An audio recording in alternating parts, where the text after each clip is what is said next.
नमस्कार दोस्तों। एक गांव में एक जाट और एक मुल्ला पड़ोसी थे।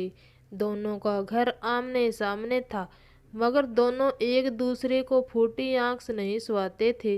जाट बड़ा मेहनती किसान था।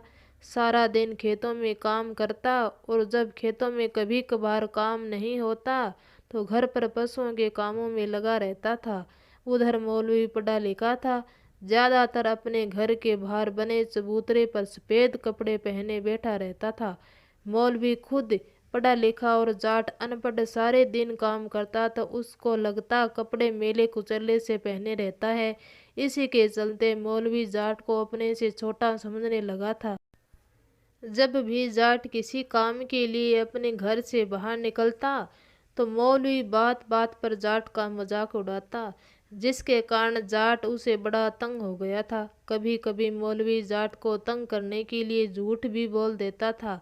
कभी मौलवी अखबार पढ़ते हुए जाट को देखकर जोर जोर से बोलता कि मौसम विभाग का कहना है कि तेज आंधी तूफान के साथ ओले भी आ सकते हैं। अब जाट बेचारा यह सुनकर मन ही मन बड़ा घबराता कि कहीं उसकी फसल को नुकसान न हो जाए। वह बेचारा भागा भागा गांव के किसी दूसरे पढ़े लिखे आदमी के पास पहुंचता और पूछता, भैया देखो ना अखबार में कि बूंदाबांदी कब होगी, मैंने सुना है आंधी तूफान के साथ ओले भी पड़ेंगे। अब वहाँ सब तसल्ली करके ही जाट को चैन पड़ता। मौलवी यह सब तमाशा देखता रहता। उसे जाट को तंग करने में बड़ा मजा आता था। फिर एक दिन जाट ने अपने गंवार की फसल बेची तो रेडियो खरीद लिया। अब जब भी सुबह सुबह मौलवी अखबार पढ़ने बैठता तो जाट रेडियो चलाकर छोड़ देता। जब रेडियो बोलने की आवाज़ के मौसम की जानकारी सुनिए तो जाट रेडियो लेकर अपने दरवाजे का चक्कर लगाता। अब मौलवी ने जाट को तंग करने का दूसरा तरीका निकाल लिया कि जब भी जाट अपने बैलों को लेकर खेत में जाने लगता तो मुल्ला अपने चबूतरे से बोल उठता कि खुदा की खुदाई खुदा ही जाने।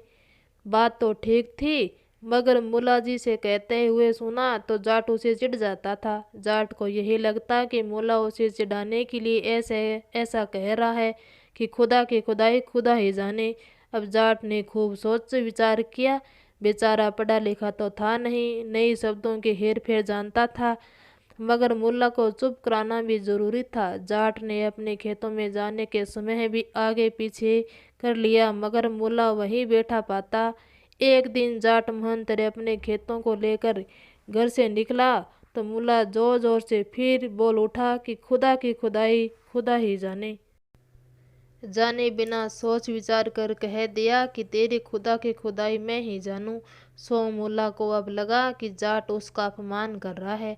वह बोला, तू क्या जाने खुदा की खुदाई को, तो तू पहले नहा धो तो लिया कर। जाट बोला, मैं तो दिन में 5 बार पसीने से नहा लेता हूँ, मगर मैं सब जानू हूँ तेरे खुदा की खुदाई ने फिर क्या था। बात बढ़ते बढ़ते बढ़ गई, इतनी बड़ी कि दोनों में शर्त लग गई। शर्त यह लगी कि जो हारेगा वह अपने दूध वाले गाय जीतने वाले को देगा। शर्त की बात मुल्ला ने पहले की थी, क्योंकि वह सोचता था कि जाट को यह आसानी से हरा सकता है।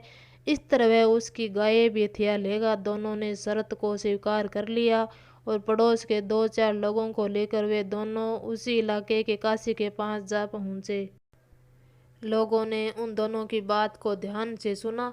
फिर कईयों ने जाट से कहा, चौधरी तुम खुद की खुदाई को कैसे जानते हो, बताओ तो सही, हम भी सुने। जाट ने कहा, हजूर मेरे कहने से आपको यकीन नहीं होगा, आपको मेरे साथ चलकर देखना पड़ेगा।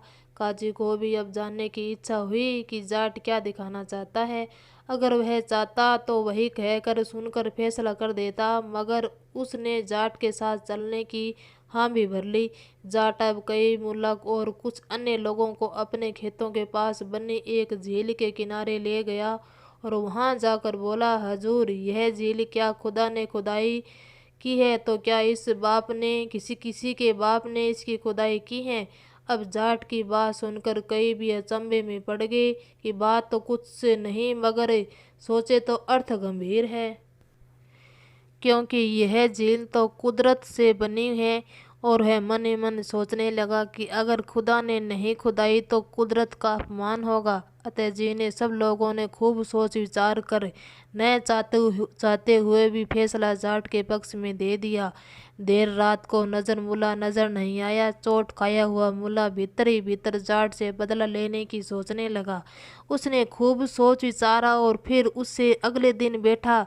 जाट जब अपना हल और बैलों को लेकर बाहर निकला तो मुला बोला, मेरे मन की मैं ही जानूं। जाट को साफ साफ समझ में आ रहा था कि वह फिर से उसे चिढ़ाने की कोई कोशिश कर रहा है। जाट से फिर सहन नहीं हुआ।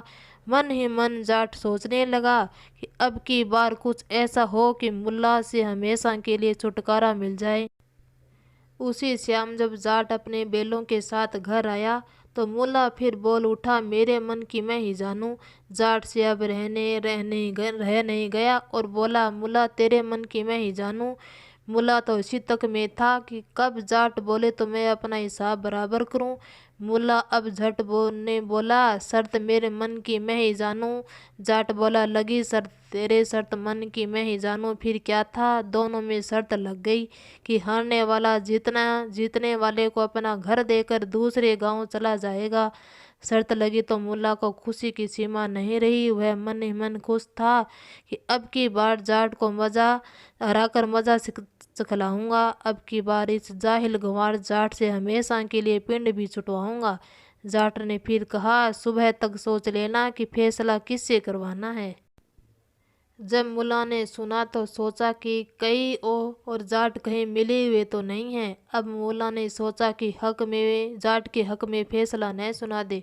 सुबह हुई तो जाट और मौलवी जी का आमना सामना हुआ। मुल्ला बोला, अब की बार हमेशा फैसला कई के यहाँ नहीं, बादशाही के दरबार में होगा। जाट ने कहा, जहाँ तुम राजी हो वहीं चलोगे, मैं तैयार हूँ। दिन वह समय जाट और मुल्ला गांव के कुछ लोगों को लेकर बादशाह के दरबार में जा पहुँचे।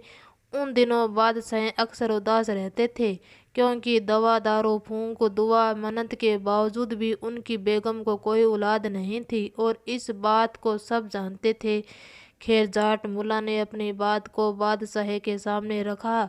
बादशाह ने जाट से पूछा, अगर तुम मुल्ला के मन की सारी बात जानते हो तो बताओ उनके मन की बात। तब जाट हाथ जोड़कर बोला, हजूर, मुल्ला के मन में रात दिन एक ही बात चलती रहती है कि हमारे प्यारे से बादशाह सलामत के घर भगवान एक छोटा सा प्यारा सा बच्चा दे जिससे कि हुजूर का वंश आगे बढ़ सके। इस बात के लिए यह बेचारा हर रोज सुबह सुबह उगते सूरज से 1 घंटा प्रार्थना भी करता है। कई बार तो इस मन्नतें को पूरी करने के लिए इरादे से इसने उपवास भी रखा है। अब बादशाह ने खुश होकर मुल्ला की तरफ देखा और पूछा, बताओ मुल्ला, अपने मन की बात क्या यह जाट सही कह रहा है। अब मुल्ला की तो हालत खराब हो गई। उसने मन ही मन तो जाट को गाली दी और फिर मन ही मन सोचने लगा, अगर यह कहूँगा कि यह मेरे मन की बात नहीं है तो बादशाह गुस्से से मेरा सर कलम से हटा देगा। बादशाह तो मेरा सर ही कटवा देंगे। इसे हाँ भर देता हूँ और जान तो बचेगी। तो जाट से तो फिर मैं बाद में निपट लूँगा। बादशाह सलामत, यह बात बिल्कुल सच है, जाट सही कह रहा है। अब राजा ने फैसला जाट के हक में सुनाकर कहा, मुल्ला घर पहुँचते ही घर को खाली कर देना और जाट के हवाले कर देना। मुल्ला ने अब हमें आम भी भर ली और सिर हिला दिया। मुल्ला अब मन ही मन सोचता घर आज पहुंचा कि जिंदगी में कभी जाट से पंगा नहीं लेगा और न ही जाट के पड़ोस में बसेगा। किसी ने ठीक ही कहा है, अनपढ़ जाट पढ़ा जैसा और पढ़ा लिखा जाट खुदा जैसा। अगर आपको यह कहानी पसंद आई हो तो प्लीज़ हमारे चैनल को सब्सक्राइब ज़रूर करें। धन्यवाद दोस्तों।